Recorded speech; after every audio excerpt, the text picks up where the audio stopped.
Ini ruh syaitan, ini ruh iblis, ini ruh jin, ini ruh orang mati, ini ruh baginda sallallahu alaihi wasallam. Itu mudah cara ceknya. Siapa bilang susah?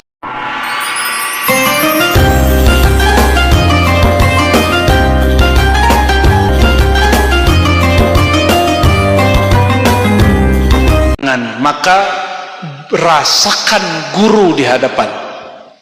Sudah. Sekarang hijab kedua, hijab nafs, ego, aku. Apa bahasa ego? Aku ingin jumpa. Aku wiridnya banyak, masa nggak jumpa? Aku mursyidnya banyak, ingin dapat ijazah. Aku. Ah, itu aku level yang parah itu. Agak rendah dikit, Pak. Zikir disuruh sama kiai ini amalkan 1000 kali. Zikir apa? Sholawat Nurzati. Ya, 1000 kali. Dimulailah karena patuh kepada romo kiai. Zikir Allahumma sholli ala sayyidina Muhammad Nurzati. Baru 20 lihat tasbih. Ya Allah, pegel ya Allah. Mulai kesemutan. Tubuh yang zahir mengaku mengatakan, ya Allah, aku capek. Ya Allah, mata mulai ngantuk nggak? Kalau zikiran, wiridan mulai ngantuk nggak? Ngantuk. Itu aku ego. Ini kalau bisa dilewati, baru tembus ke dalam kolbu. Dipastikan jumpa dengan yang tadi diniatkan. Ini perhatikan, niat bukan pada fikrah, niat bukan pada nafs, an-niyah fil qulub, niyah itu di dalam kolbu. Maka jika disebut innamal a'malu binniyat, amal itu yang dipandang Allah apa yang diniatkan di kolbu, bukan yang dilafazkan di lisan. Maka ada wali sekali baca setara 1000 karena dia baca dengan kolbunya. Kita baca 1000 baru masuk ke hati. Ini contoh di thariqat lain seperti Sidi Ahmad Tijani, dia bilang siapa yang baca sholawat A, kita nggak usah sebut, setara dengan baca sholawat dalail 70.000 kali. Ini omongan kan bahaya kalau kita nggak paham. Kalian baca dalail kata beliau, tapi hatinya nggak nyambung sama fikirannya, fikrahnya. Baca 70.000 juga nggak ada manfaatnya. Tapi baca sholawat al-fatih, kolbunya tidak lagi terganggu oleh hawa nafsu dan fikiran, sudah masuk ke dalam sirnya, barulah setara dengan 70.000. Terus gimana cara ngelawan nafs ini, ego ini? Nah, kembali ke hadis yang lama. Hadis ini dinukil Imam Ghazali meskipun hadisnya dhaif, tapi lil ibrah boleh dipakai. Falamma khalaqallahu an-nafs, tatkala Allah menciptakan namanya ego, nafs, keakuannya makhluk, maka si akunya makhluk, si nafsunya makhluk ini berdialog. Kalau di riwayat itu Allah yang berkalam, tapi di sir yang kita terima itu ruh yang berkalam. Kata ruh kepada nafsu, wahai nafsu, menghadaplah kepadaku. Kata nafsu, man anta, kamu siapa, suruh-suruh aku. Begitu nggak? Ada yang begitu nggak? Mohon maaf nih Bapak Ibu, kalau cangkirnya belum dikosongkan, bawa thariqat lain, ijazah lain datang ke sini. Sedangkan Romo Kiai Huda thariqatnya Sazili. Bapak Ibu mungkin TKN ke Naqsabandiyah Khalidiyah, kayak Khalwatiyah, kayak Samaniyah. Kalau datang ke sini begini. Bukan begini, Pak. Nah, kenapa? Karena masih cangkirnya ada isinya, belum dibuka, belum ditosongkan. Itu ego. Ego merasa sudah punya wirid. Apalagi sudah dapat ijazah dari seorang mursyid. Duduknya, dadanya membusung. merasa dirinya sesuatu. Nah, ini yang tadi disinggung oleh beliau di awal. Ini juga mengganggu orang wiridan.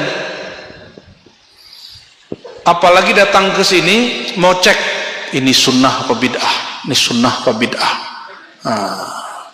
Oh ini nggak sesuai nih, ini keluar dari manhaj aswajan. Datangnya bukan mau cari ke al-haq, datangnya mencari kesalahan.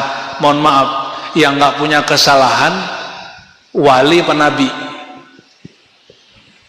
Yang nggak punya kesalahan nabi. Kalau wali ada kesalahan nggak? Situ sudah wali belum? Kalau kita ini belum layak disebut wali, ada salah nggak? Kalau dicari-cari kesalahan ada nggak? Maka kalau kita masih mencari-cari kesalahan orang, itu egonya jadi hijab. Apalagi mencari kesalahan guru. Baru saja membayangkan, merasakan guru di hadapan, terbayang juga semua kesalahannya. Nggak sukses-sukses zikirnya.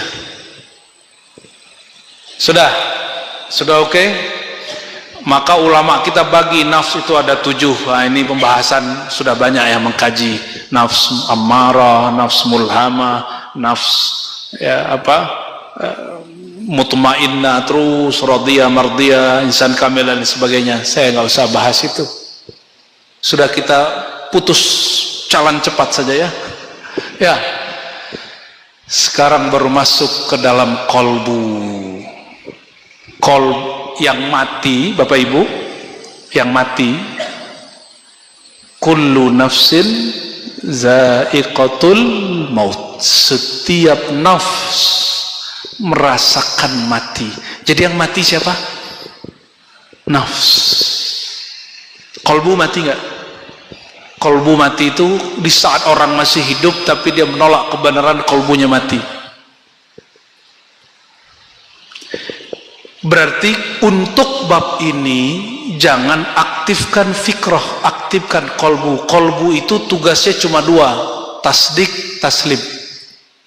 Apa tugas kolbu? Tasdik, taslim. Tasdik mempercayai, taslim menerima.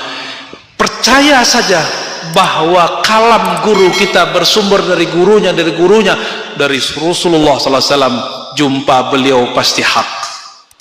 Percaya aja, nggak usah mikir banyak-banyak. Pikiran di sini, tasdik di sini. Maka tasdik ujungnya berpikir. Sudah, baru baca ilahi anta. Orang main baca-baca aja, kolbunya belum aktif, kolbunya masih mati, kolbunya masih tidur. Sudah baca ilahi anta maksudi, ya Allah, hanya engkau maksudku. Ini perhatiin. Ternyata berniat jumpa arwah-arwah juga nggak boleh. Tujuan kita hanya Allah. Berarti kalau ingin jumpa, perjumpaan itu hanya dengan satu niat. Niatnya memperkuat rasa bertuhan kepada Allah Subhanahu wa ta'ala. Kalamkan yang dikalamkan Sayyidina Ibrahim. Apa kata Allah ketika beliau meminta sesuatu? Kaifa tuhyil mauta, bagaimana engkau menghidupkan yang mati? Dijawab oleh Allah Tabaraka wa ta'ala, awalam tu'min, apa kamu kurang percaya? Jawaban Sayyidina Ibrahim, liyatma'inna qalbi, hanya supaya menenangkan hatiku ya Allah. Jadi kalau berperang di hatinya, ya Allah, aku hanya bertujuan kepadamu, tapi aku rindu jumpa ruhaniah guruku, rindu jumpa kakekku, ibuku, ayahku. Terus gimana? Namun rindu ini ya Allah bukanlah tujuanku, tujuanku hanya engkau. Namun supaya hatiku tenang ya Allah, kasih jualah ya Allah. Gitu pasti dikasih sama Allah. Masa nggak dikasih? Namun Allah kasih kapan Bapak Ibu? Kapan Allah kasih? Jika angan-angannya sudah habis. Ini syarat wajib. Kita punya sahabat-sahabat yang berzikir, itu kalau angan-angannya masih aktif nggak bisa tembus, nggak bisa tembus.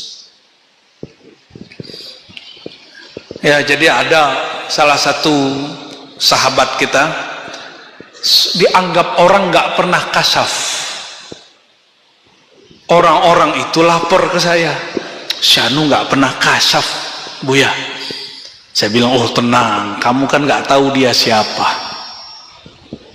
Saya kalamkan ke orang ini, Syekh, ente kalau zikir angan-angannya tutup, habiskan. Sehabis angan-angan, itulah kasyaf pertama. Kasyaf itu ilmiah Bapak Ibu, ilmiah, bisa dimasukin.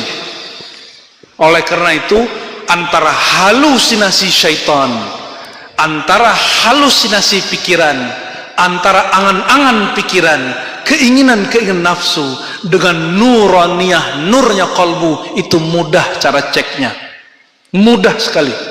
Ini ruh syaitan, ini ruh iblis, ini ruh jin, ini ruh orang mati, ini ruh baginda sallallahu alaihi wasallam. Itu mudah cara ceknya. Siapa bilang susah? Yang bilang susah nggak ngaji tasawuf. Untuk apa kita ngaji kitab tasawuf selama itu punya mursyid sebanyak itu kalau nggak tahu juga caranya?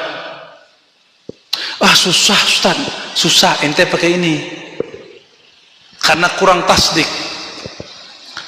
Maka ada torikot namanya, ini canda-candaan orang-orang ini Pak, torikot ngintil, tuh nggak?